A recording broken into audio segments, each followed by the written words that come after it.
a senior House Democrat accused President Trump of planning to pay back the Kremlin for the Russian-linked cyberattacks against the Democratic Party during the 2016 elections. Trump and APO's team reportedly might return to facilities in the United States that Russia lost when then-President Barack Obama imposed sanctions on the Russians in December as punishment for stealing and leaking Democratic emails. New York Representative Eliot Engel, one of the House Democratic leaders on foreign policy, accused Trump of having corrupt motives. I can and APO's help, but ask if Trump is now starting to pay back the Kremlin for criminally hacking the election in his favor . Engel, the top Democrat on the House Foreign Affairs Committee, said Thursday. This is another offense against the American people and another step toward selling out to the Kremlin.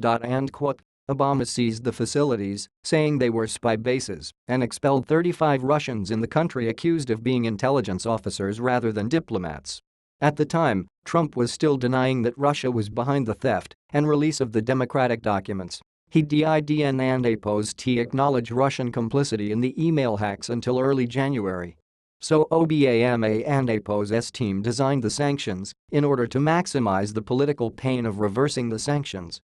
So, if a future president decided that he wanted to allow in a large tranche of Russian intelligence agents, presumably a future president could invite that action. An Obama administration official told reporters during a briefing on the sanctions.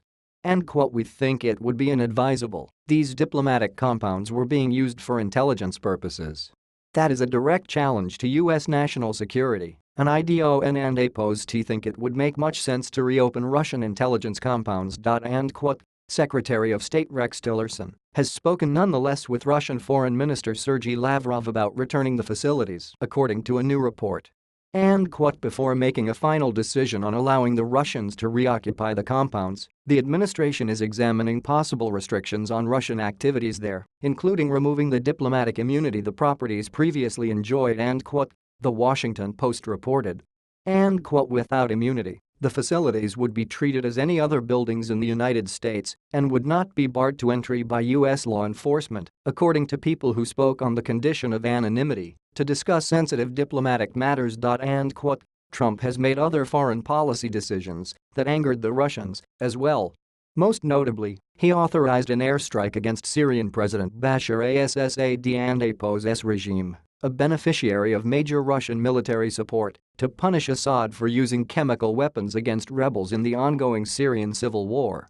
The attack angered the Russian President Vladimir Putin and APO's team, but their frustration provoked more criticism from Trump and APO's team.